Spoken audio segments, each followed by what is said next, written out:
Bismillahirrahmanirrahim. Assalamualaikum warahmatullahi wabarakatuh. Selamat pagi, salam Om Swastiastu, Namo Buddhaya, salam kebajikan. Selamat pagi teman-teman semuanya. Kalian masih semangat kan untuk melihat kami presentasi? Tepuk tangan dulu dong. Nah, kami tadi sebelum presentasi, dosen pengampu mengabari kita bahwa beliau tidak dapat mengikuti presentasi kali ini. Dosen pengampu kita, Pak Royan Habibie Soekarna, Eskom Mkom, memberikan kami kesempatan untuk mempresentasikan materi mengenai inheritance ini. Maka dari itu, mari kita mulai presentasinya. Sebelum kita mulai presentasi, alangkah baiknya kita kenalan. Karena ada pepatah yang mengatakan bahwa tak kenal itu tak sayang. Maka dari itu, izinkan saya untuk memperkenalkan diri. Saya Aji Woy Satria Utomo, selaku moderator yang akan membimbing jalannya presentasi kali ini. Mungkin saya akan menyinggung sedikit mengenai inheritance itu seperti apa. Jadi secara garis besar, inheritance atau warisan itu adalah konsep dalam pemrograman berbasis objek yang dimana terdapat suatu kelas yang dinamakan child class yang dapat mewarisi metode dan juga properti dari parent class-nya ini. Nah, mungkin izinkan saya untuk memperkenalkan kelompok-kelompok saya dalam mengerjakan presentasi kali ini. Kelompok tiga atau member dari kelompok tiga adalah ada saya sendiri, Aji Wesatria Utomo dengan NIM akhir 29, lalu ada Nabila Putri dengan NIM akhir 76, lalu ada Rizwan Fatur Rahman dengan NIM akhir 78, lalu ada Zahra Ismaya dengan NIM akhir 07, lalu ada Grace Tabita dengan NIM akhir 77, lalu ada Irfan Hasan dengan NIM akhir 66, lalu ditutup dengan Fawas Akil dengan NIM akhir 95. Dalam presentasi kami kali ini, kami akan membahas tujuh topik. Yang pertama adalah kita akan mengenal dulu seperti apa itu inheritance atau warisan. Jadi kita akan membahas pengertian dari inheritance, lalu dilanjut dengan jenis-jenis inheritance itu ada apa aja, lalu kita akan membahas access control. Seperti apa itu access control dan penerapannya, lalu kita akan membahas metode inheritance, apa saja metode yang digunakan dalam pewarisan ini, lalu kita akan menyinggung mengenai super keyword dan juga final keyword itu seperti apa, dan kita akan mempraktekkan inheritance dalam kasus-kasusnya. Dan kita tutup dengan kesimpulan. Oke, tanpa berlama-lama, mari kita masuk ke dalam materinya. Pengertian inheritance kepada Nabila Putri. Waktu dan tempat, saya persilakan. Baik, terima kasih kepada moderator. Di sini saya akan menjelaskan apa itu inheritance. Inheritance atau pewarisan merupakan objek dalam pemrograman berorientasi objek atau OOP yang memungkinkan sebuah kelas atau subkelas untuk mewarisi atribut dan metode dari kelas lain atau superkelas. Dengan inheritance, subkelas dapat menggunakan kembali kode dari superkelas tanpa perlu menulis ulang, serta dapat menambahkan atau mengganti fungsionalitasnya sesuai dengan kebutuhan. Konsep ini membantu dalam mengurangi duplikasi kode, meningkatkan efisiensi, dan mempermudah pemeliharaan program. Selain itu, inheritance juga memungkinkan pembuatan hierarki antar kelas yang lebih terstruktur, sehingga hubungan antara objek dalam program menjadi lebih jelas dan mudah dipahami. Boleh next.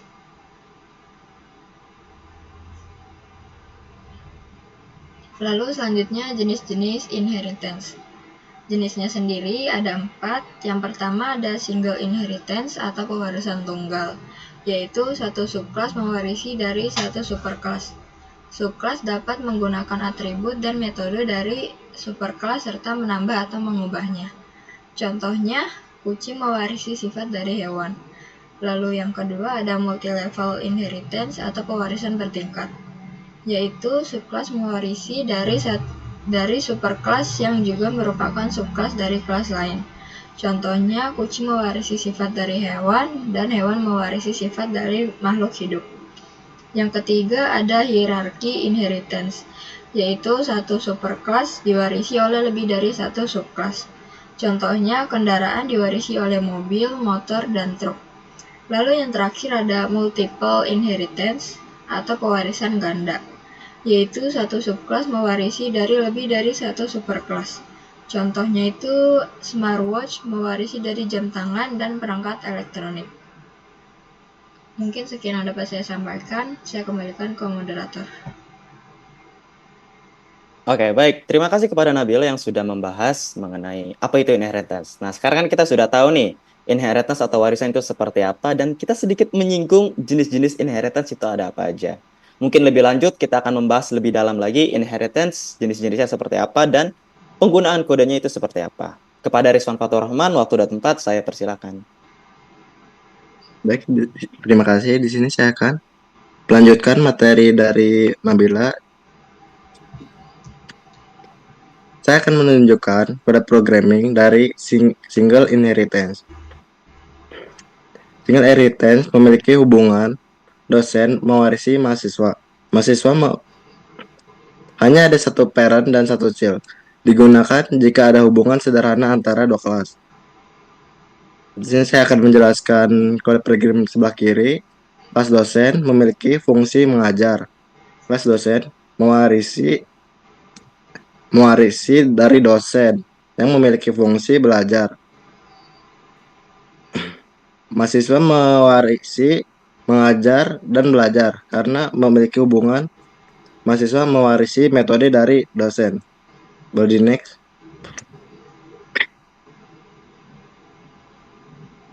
Selanjutnya ada multiple inheritance, memiliki hubungan rektor mewarisi dosen, dosen mewarisi mahasiswa. Pewarisan terjadi secara bertahap dari satu level ke level berikutnya. Mahasiswa mendapatkan semua metode dari dosen dan rektor. Kelas rektor memiliki fungsi kebijakan. Kelas dosen mewarisi rektor yang memiliki fungsi mengajar. Kelas mahasiswa mewarisi dosen yang memiliki fungsi belajar. Mahasiswa mewarisi semua metode yaitu fungsi kebijakan, mengajar, dan belajar. Boleh di next.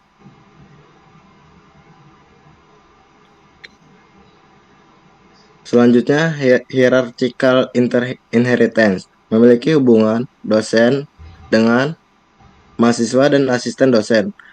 Satu kelas parent diwarisi oleh lebih dari satu child.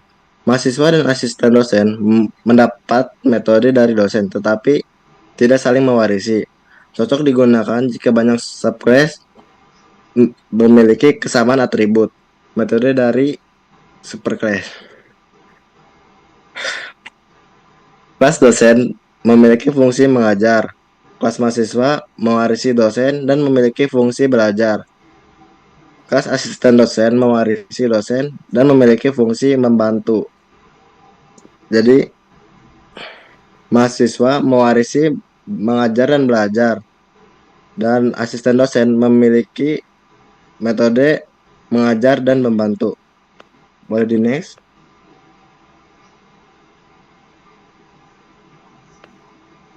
Terakhir ada multiple inheritance, memiliki hubungan dosen mempunyai dua peran yaitu peneliti dan pengajar. Java tidak mendukung multiple inheritance secara langsung dengan extend, tetapi bisa dengan interface. Dosen bisa menjadi peneliti dan pengajar dengan cara mengimplementasikan dua interface. Cocok untuk menggambarkan peran ganda dalam suatu sistem. Interface peneliti memiliki fungsi meneliti. Interface pengajar memiliki fungsi mengajar.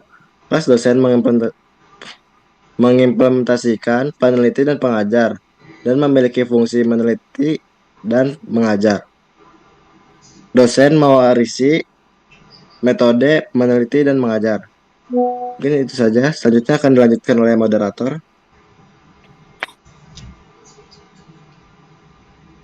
Oke, terima kasih kepada Rizwan yang sudah menjelaskan mengenai jenis-jenis inheritance dan penerapan itu seperti apa. Selanjutnya, terima kasih sebelumnya kepada Rizwan Fatur Rahman yang sudah menjelaskan mengenai jenis-jenis inheritance itu seperti apa dan implementasi kodenya itu seperti apa. Mungkin selanjutnya kita akan membahas mengenai akses kontrol dan juga penerapannya. Kepada Zahra Ismaya, waktu dan tempat saya persilakan.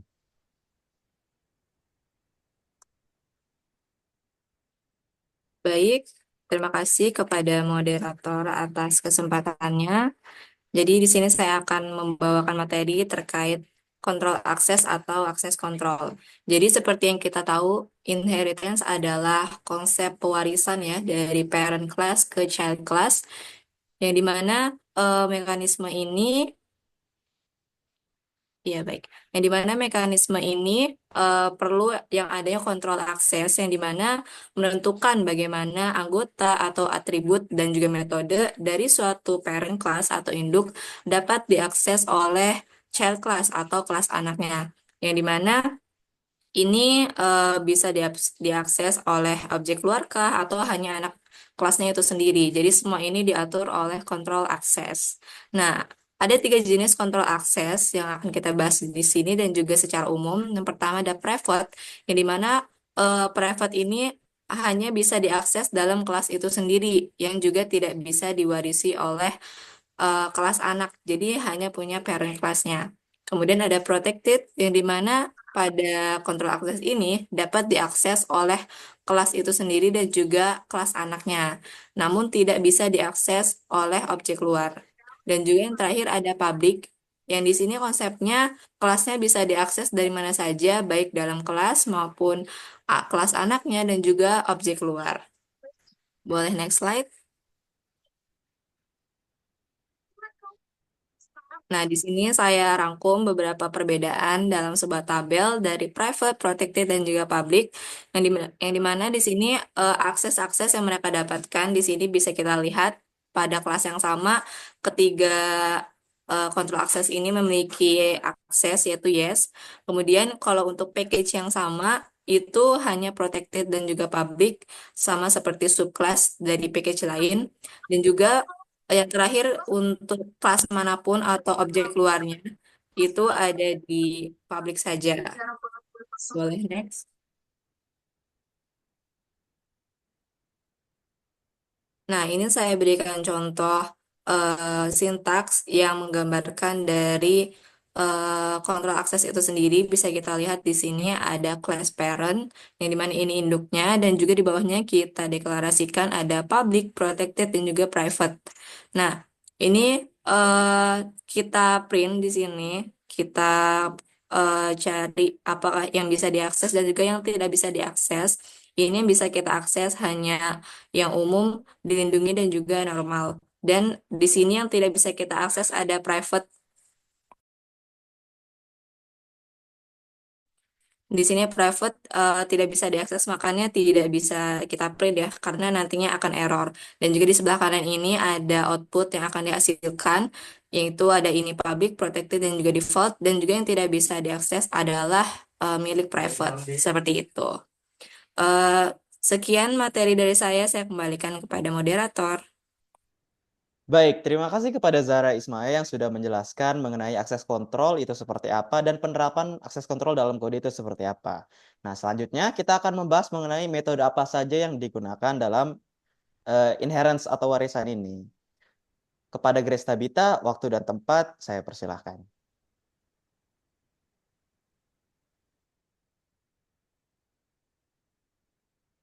Baik, jadi di sini saya akan menjelaskan ada dua override, itu ada override method dan override constructor. Jadi untuk awalnya itu dalam pemrograman berorientasi objek ini, override method ini adalah konsep yang paling penting yang memungkinkan kita untuk mengubah perilaku metode yang sudah ditentukan di dalam kelas induk. Dengan menggunakan Java, kita bisa dengan mudah melakukan override pada metode saat mengimplementasikan turunan dari suatu kelas. Dan override method ini terjadi ketika sebuah kelas anak mengimplementasikan sebuah metode yang sudah ada pada kelas induknya. Metode yang metode yang ada di kelas anak ini akan menggantikan metode dari kelas induk saat objek dari kelas anak tersebut dipanggil. Tujuan dari override method ini adalah untuk memberikan implementasi yang spesifik pada kelas turunan sesuai dengan yang dibutuhkan. Next.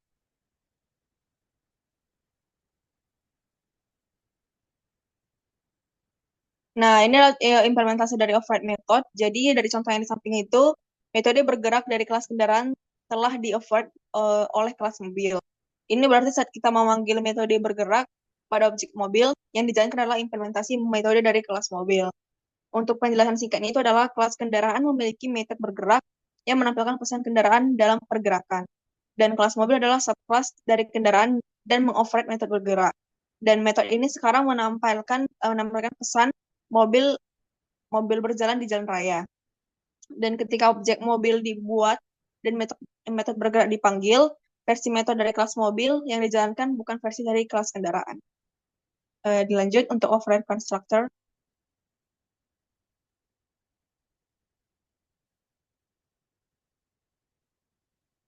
Nah, yang kedua itu ada override constructor. Jadi dalam inheritance itu adalah proses di mana kelas turunan atau subkelas mendefinisikan ulang konstruktor yang diwaris dari kelas induk atau superkelas. Tujuan dari override constructor ini adalah untuk menyesuaikan atau menambahkan logika inisialisasi khusus saat objek subkelas dibuat.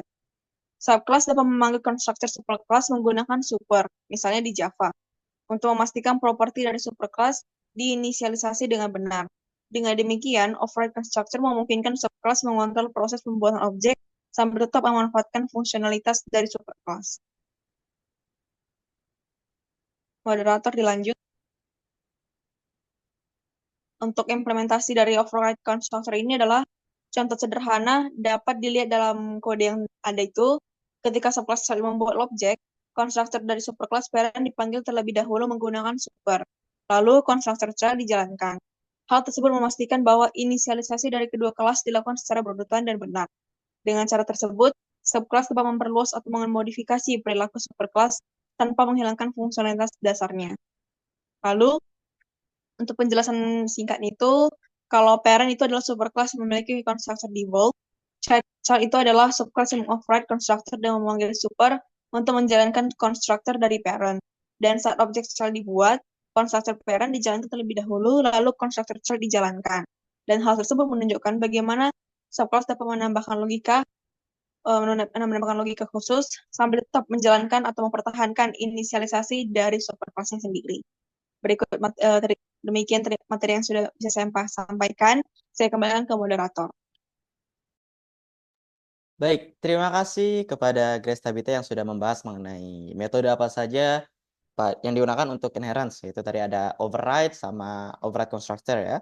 Nah, selanjutnya ini kita akan membahas mengenai super key dan final key yang akan dijelaskan oleh rekan saya, yaitu Irfan Hasan. Kepada Irfan Hasan, waktu dan tempat saya persilahkan.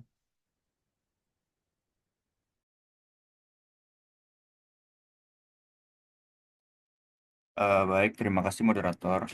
Baiklah, penjelasan akan dilanjutkan dengan saya. Di sini terdapat dua konsep inheritance pada Java, yaitu super keyword dan juga final keyword.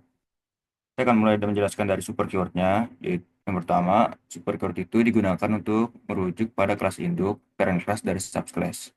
Lalu, biasanya digunakan untuk mengakses konstruktor, metode, atau atribut dari kelas induk yang telah diwarisi oleh subclass. Lalu untuk final keyword, dia digunakan untuk mencegah inheritance atau overriding. Jika sebuah kelas dideklarasikan sebagai final, maka kelas tersebut tidak bisa diwarisi. Lalu, jika sebuah metode dideklarasikan sebagai final, maka metode tersebut tidak bisa di-override. Boleh di next, moderator. Oke, di sini ada contoh super keyword-nya. Di sini akan saya sedikit menjelaskan saja. Jadi, super keyword ini digunakan untuk mengakses atribut atau metode dari parent class di subclass seperti yang saya jelaskan tadi. Bisa dilihat, di situ ada kode super jenis, itu dia untuk mengakses atribut jenis dari parent class kendaraan. Tapi di bawahnya ada super info kendaraan untuk memanggil metode info kendaraan dari parent class. Oke, kita lanjut ke outputnya, moderator. Nah, di sini ada penjelasan singkat mengenai outputnya. Di jenis mengakses atribut jenis dari kelas mobil. Lalu yang kedua, super jenis mengakses atribut jenis dari kelas kendaraan. Lalu yang ketiga, super info kendaraan digunakan untuk memanggil metode info kendaraan di kelas kendaraan. Lanjut ke final keyword-nya. Ya, bisa dilihat depan ini ada contoh dari kode final keyword. Jadi kode final keyword ini digunakan untuk mendeklarasikan atribut dan metode yang tidak bisa diubah atau di-override. Di kodenya bisa dilihat ada public final string jenis. Di sini atribut jenis tidak bisa diubah di subclass. Lalu ada public final void suara, metode suara tidak bisa di-override di subclass. Lalu di bawahnya ada kucing extend hewan yang mencoba mengubah atribut jenis, tetapi tidak bisa mengubah metode suara. Kita lanjut ke outputnya, moderator. Oke, di sini saya akan menjelaskannya. Jadi yang pertama, atribut final jenis di kelas hewan tidak bisa diubah nilainya. Yang kedua, metode final suara tidak dapat di-override di kelas kucing. Dan yang terakhir, kelas kucing dapat mengakses atribut jenis dan memanggil metode suara dari kelas hewan. Boleh next lagi, moderator. Nah, kesimpulan singkatnya dari apa yang telah saya jelaskan tadi adalah super keyword dia mengakses atribut, metode, atau konstruktor dari kelas lain. Sementara final keyword dia mencegah perubahan pada variabel, metode, atau kelas. Sekian materi yang bisa saya sampaikan. Saya kembalikan pada moderator. Baik, terima kasih kepada Irfan yang sudah menjelaskan mengenai super dan final keyword itu seperti apa dan penerapannya pada kode-kodenya. Nah, teman-teman, kita kan sudah membahas tadi pengertian itu seperti apa, lalu jenis-jenis inheritance itu kayak kayak gimana penerapannya, seperti apa. Lalu kita juga menyinggung tentang akses kontrol dan penerapannya. Lalu kita juga membahas override method dan juga construction override. Dan kita baru saja membahas super keyword dan final keyword. Nah, untuk materi mungkin hanya itu saja. Selanjutnya adalah kita akan mempraktekkan atau mengimplementasi bagaimana inheritance digunakan dalam kasus-kasus pembuatan program. Atau kita akan membuktikanlah penerapan dari inheritance ini. Nah, penerapan ini akan dilakukan atau didemonstrasikan oleh rekan saya, Fawas Akil. Waktu dan tempat saya persilakan.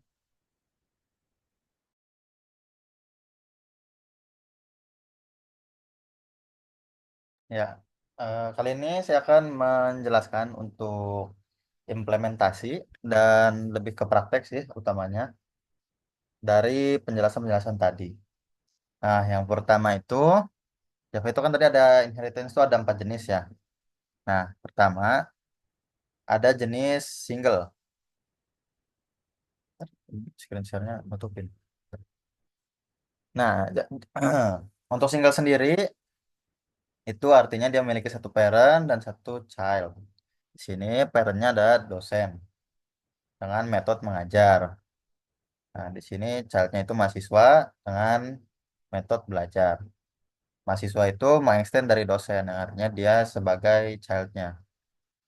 Nah, di sini kita akan memanggil mahasiswa sebagai objek mahasiswa, dan dia bisa memanggil metode mengajar, yang itu metode punya parentnya atau punya si dosen, super class. Nah, bisa kita lihat untuk hasilnya ketika dijalankan. Sebentar.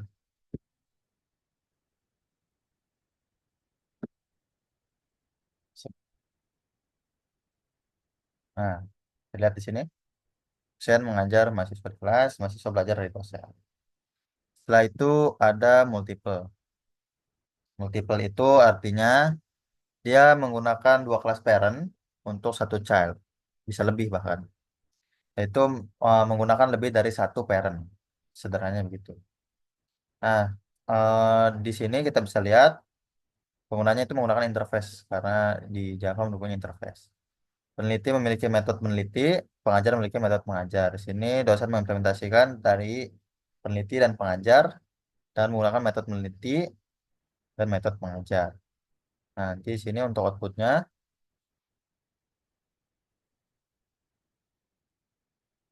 bisa kita lihat. Nah, dosen melakukan penelitian, dosen mengajar mahasiswa. Setelah itu ada namanya multi level. Multi level itu artinya dia eh, bergenerasi lah atau bertumpuk, berlevel banyak banyak levelnya. Sederhananya ini kan di sini ada 3 ya. Mahasiswa itu extendnya dari dosen, dosen itu extendnya dari rektor. Saya sebut kalau ini grandparent, ini parentnya, ini child child akhirnya atau grandchildnya. Nah, rektor memiliki metode kebijakan, dosen itu extend dari rektor, dan dia juga punya apa namanya? Punya metode mengajar, mahasiswa punya metode belajar. Sini mahasiswa itu sebagai turunan terakhir tetap bisa memanggil parent atasnya di level pertamanya. Jadi kita lihat sini mahasiswa bisa manggil metode kebijakan, metode mengajar, dan metode belajar. Kita lihat hasilnya.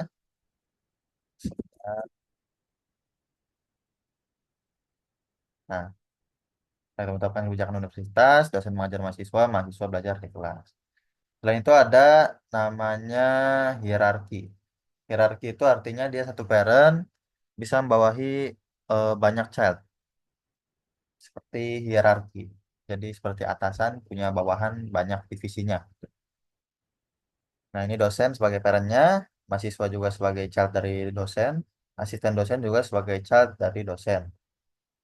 Dosen punya metode mengajar, mahasiswa punya metode belajar, dan asisten dosen punya metode membantu. Di sini sama-sama bisa memanggil ke parentnya. Mahasiswa bisa memanggil mengajar dari dosen, mahasiswa juga bisa manggil dari metode dari kelasnya sendiri belajar, asisten juga bisa manggil dari mengajar.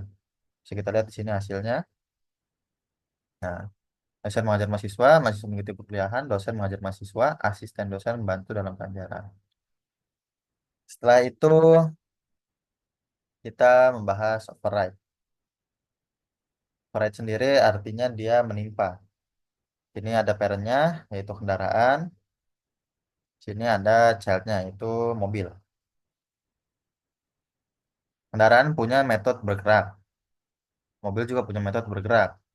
Nah, karena kita memanggil metode bergerak di sini melalui mobil, si mobil sendiri, maka akan diutamakan metode punya si mobil. Maka akan di override hasilnya oleh metode bergerak punya si mobil. Maka bisa kita lihat hasilnya di sini. Nah, mobil berjalan di jalan raya. Parentnya kendaraan dalam pergerakan. Itu di override oleh kelas mobil. Setelah itu ada untuk konstruktor override konstruktor. Sini kelas parent dia punya metode parent. Sini untuk manggil pakai super untuk konstruktor parentnya. Di sini childnya juga dipanggil. Ini untuk konstruktor child. Nanti childnya secara tidak langsung akan memanggil parentnya juga.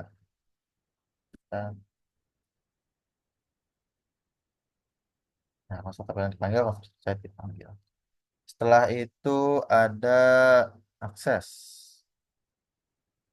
Mana yang nah, di sini. Ini kita komen lagi. Nah, di sini untuk akses kontrol ada public, protected, private seperti yang tadi sudah dijelaskan. Dan juga ada default. Nah, public ini dia bisa digunakan oleh umum atau sederhananya bisa digunakan oleh kelas lain juga. Protected ini bisa digunakan untuk turunannya. Private ini hanya bisa digunakan oleh kelas yang memiliki private-nya. String ini yang default ini ya mirip-mirip seperti public lah. Tapi hanya bisa di satu package. Nah, bisa kita lihat di sini ini untuk childnya, extended parent.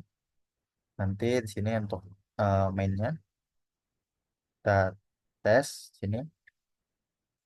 Maka childnya bisa memanggil yang umum, protected, dan yang default.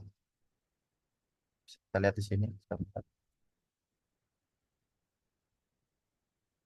Nah, yang bisa diakses. Public, yang protected, ini default. Kalau misalnya kita mau coba panggil yang private,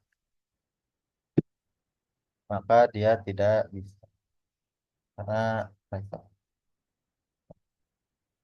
Has private access in parent. Jadi dia hanya bisa dipanggil oleh parent sendiri. Tuh. Kalau mau misalnya dipanggil oleh parent, maka dia bisa. Kita komen aja dulu.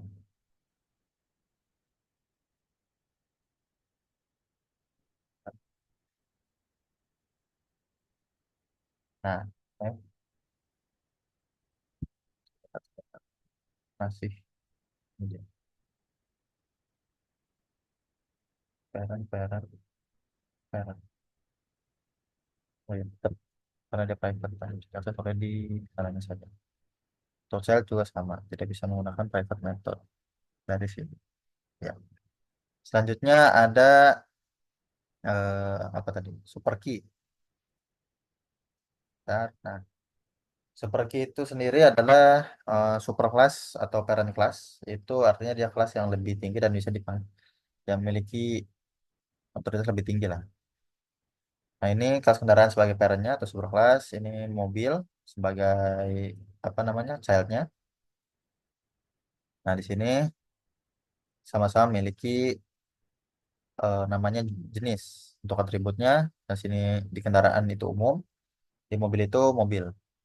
Nah, di sini kita menggunakan untuk metode tampilkan info untuk memanggil jenis kendaraan dalam kelas mobil. Ini menggunakan this untuk memanggil jenis dalam kelas ini.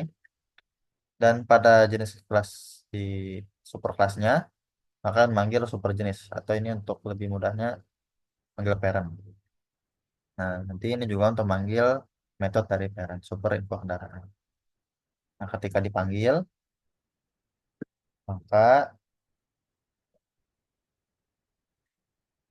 hasilnya adalah ini mobil dari kelas yang mobil, ini umum dari parentnya atau superkelasnya, ini kendaraan dapat dari metode di superkelasnya juga. Setelah itu ada namanya final key. Nah, final key ini dia artinya tidak bisa diubah atributnya maupun metodenya. Bisa kita lihat di sini.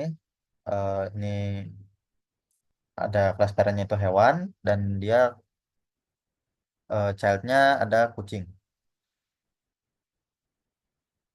Pada hewan sendiri ada atribut atribut jenis berisi mamalia. Pada kucing ada atribut jenis berisi ikan. Nah, sini kan kita menggunakan tampilkan jenis untuk pemanggilan metodenya untuk si kucing untuk menampilkan jenisnya. Maka nanti kita bisa lihat apakah apa yang terjadi kira-kira dari hasilnya. Kenapa hasilnya ikan? Karena di sini dia bukan mengoverride tapi dia memanggil yang diutamakan adalah memanggil kelasnya sendiri.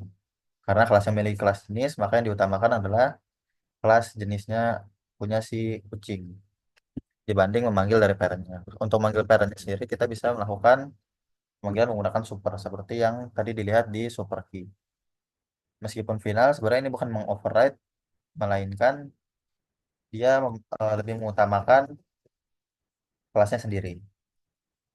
Nah, kecuali kita melakukan pemanggilan eh, mengoverride si suara atau metodenya. Untuk pemanggilan metode dia tidak bisa di override jatuhnya. Bentar, errornya beda. Nah, ini deh. Untuk pemanggilan suara, metode suara pada kucing karena metode suara sendiri udah dipakai di hewan, dia tidak bisa dipanggil atau di override oleh suara milik si kucing karena sudah ditentukan suaranya mutlak atau final oleh si parent, yaitu hewan bersuara. Nah, ketika mau di override oleh suara dari kucing, kelas kucing atau kelas childnya, dia tidak bisa. Suara in kucing cannot override suara in hewan. Ya, kurang lebih begitu untuk final key. Nah, manfaat dari kelas inheritance ini sendiri, macam-macam inheritance sendiri bisa digunakan misalnya dalam game, dalam lain-lain, dan penggunanya cukup luas dan bisa berbagi atribut ataupun berbagi metode yang sama agar lebih mudah dan lebih gampang mengatur kode-kode yang ingin dibuat secara objek-objeknya. Dengan objek-objek bisa manggil kebutuhan atribut ataupun metode sendiri. Kurang lebih begitu yang bisa saya sampaikan. Kurang lebihnya mohon maaf. Kalau ada salah mohon dimaafkan karena saya juga masih pemula. Saya serahkan kembali ke moderator.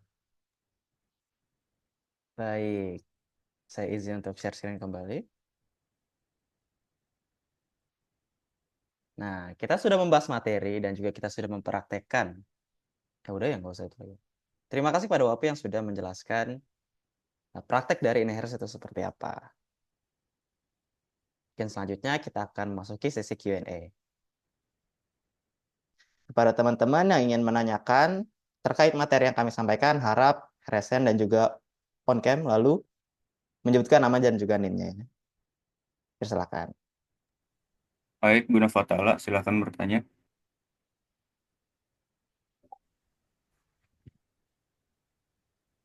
Oke, perkenalkan nama saya Guna Fatala dengan NIM akhir 65. Di sini saya ingin bertanya kepada kelompok 3. Jelaskan secara rinci, detail, dan jelas Oh, apa fungsi dari super keyword dalam Java dan bagaimana cara penggunaannya. Terima kasih. baik, terima Oke, kasih kepada Guna terima kasih Fatala. Guna. Langsung saya jawab ya. Jadi, Boleh? super keyword itu digunakan untuk merujuk pada kelas induk parent class dari subclass. Fungsinya adalah untuk mengakses konstruktor metode atau atribut dari kelas induk yang telah diwarisi oleh subclass. Contoh penggunaannya, super jenis mengakses atribut jenis dari kelas induk.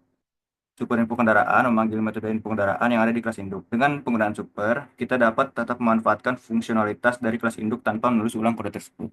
Bagaimana Guna Fata? Apakah jelas penjelasannya? Oke, jelas sekali. Terima kasih. Terima kasih. Oke, baik. Oke, Ziran, boleh deh Ziran. Silakan on cam dan menanyakan, boleh Ziran.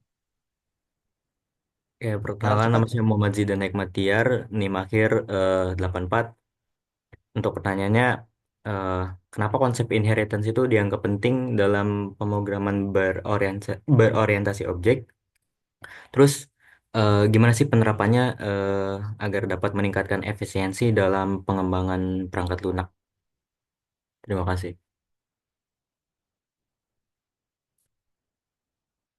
Oke, baik. Ziran, terima kasih atas pertanyaannya.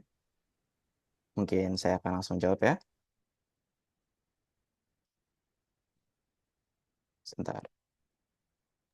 Nah, jadi konsep inheritance ini dianggap penting karena memungkinkan kode yang sudah ada untuk digunakan kembali tanpa menerus ulang logika yang sama. Dalam penerapannya itu, inheritance memungkinkan atribut dalam metode yang umum didefinisikan di kelas induk seperti yang kita contohkan tadi, superclass, untuk diwarisi kepada subkelas ini. Jadi memungkinkan metode yang digunakan pada induk untuk diwarisi kepada subkelasnya ini. Hal ini penting karena beberapa hal, yaitu kayak meningkatkan efisiensi, terus mereduksi duplikasi kode, jadi kode yang sama tidak terulang kembali lagi. Lalu kita itu juga akan memelihara yang lebih luas, jadi pemeliharaan kode tidak ribet lah kita memandangnya. Lalu struktur kodenya itu jadi lebih modular. Apakah sudah menjawab, Zidan? Udah cukup terjawab. Terima kasih. Oke, baik teman-teman, saya tutup sesi Q&A-nya ini terkait dengan waktu juga. Begitu saja mungkin penjelasan mengenai materi inheritance atau warisan dari kelompok 3 yang dapat kami sampaikan. Kurang lebihnya mohon maaf, saya tutup. Wassalamualaikum warahmatullahi wabarakatuh. Terima kasih dan sampai jumpa di presentasi kami yang berikutnya. Bye-bye.